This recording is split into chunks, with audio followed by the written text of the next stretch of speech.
morning or afternoon, I guess it would be. So I posted the video. Well, it's not posted yet, but it will be posted. About the camera I got, the RCA Small Wonder. So I just thought I would kind of go through a little mini review about it. I've already unboxed it and stuff. You could check that out in my last video, as you could probably already see that it's unboxed.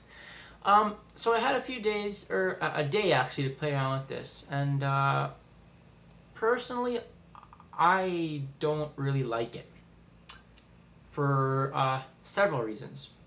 So first of all, we'll just go through the camera here. It's a 8 megapixel camera, but it actually uses only a 5 megapixel sensing chip, 2-inch LCD, big record button, hard to miss, play button, menu button, delete button, and photo button. So it's a fairly sleek looking device. The microphone is actually on the back here, you can't really see it. And then it looks like that in front. And you have 3 video setting modes, HD, sports, and web quality. There is a 128 megabytes of internal memory built into this thing, which recording on HD only gets you about 6 minutes. Luckily enough though, there's a micro SD expansion slot right on the top here. You can get up to 32 gigabytes of memory in that for about $100. Or you can get about 4 gigs for $20, depending, on the time this video is recorded and stuff. But we'll go through with the thing here. So we'll turn it on. You get that logo. Oops, I don't know if you've seen it. Yeah. There's a power button just on the side here. USB, HDMI out. It's a mini HDMI, and you have your video, audio video out. So it's a pretty simple camera. It tells you the time remaining there. It tells you what quality mode it's in, HD, right there at the top. It's not a 720p HD. It's only a it's not a 1080p HD camera. It's only a 720p. But for the price, I guess it's all right. I think it's more of a simple point and shoot type camera. It's not really anything too fancy or anything like that. It takes really good pictures, but the video it's kind of off. And that's one thing I don't really like about it. The other thing I don't like about it, the one major thing I don't like about it is there's no options in the menu. So you can't, you have this toggle switch here to customize the quality, but you can't actually go in the menu system and play around with anything else. Like you have lighting mode, if you can see that. You have lighting mode, so you can change that between auto, indoor, or outdoor lighting mode. You have time and date and a system info and key tone, and that's all you get for menu options. The interface itself is pretty simple. One touch record button records. So here's the recording. And I'll just show you a quick picture of a messy room, or a quick video, sorry. And then to stop it, you hit the record button again, it saves it, and then you play it with this play button here.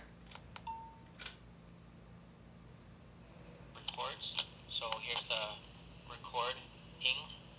I'll just show you a quick picture of a messy room, or a quick video, sorry. And then to stop. Fairly simple to record, and then to delete, you just press and hold the delete key until the progress bar reaches the end there.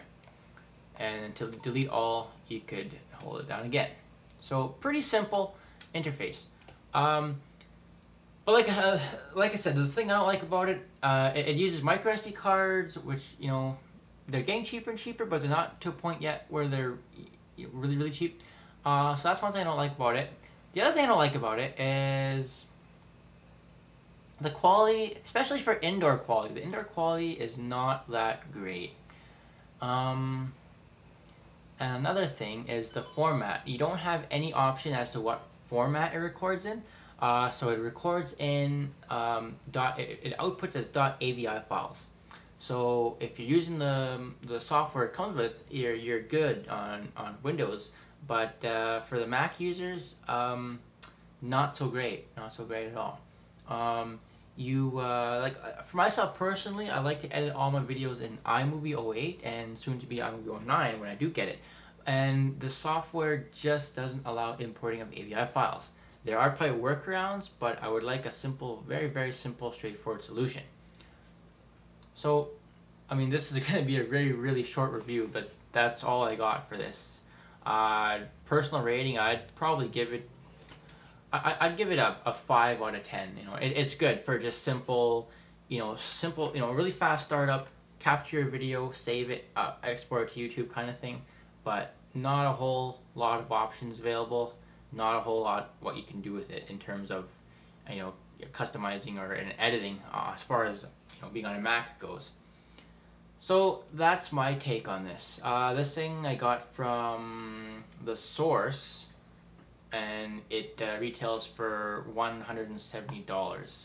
I think I might just be taking this back to the Source today and taking a loss of $15 for a $15 restocking fee, and I will look around and check out other options. But if you're looking for something really cheap that just does video, no editing involved, export it right to YouTube, this would be the guy for you.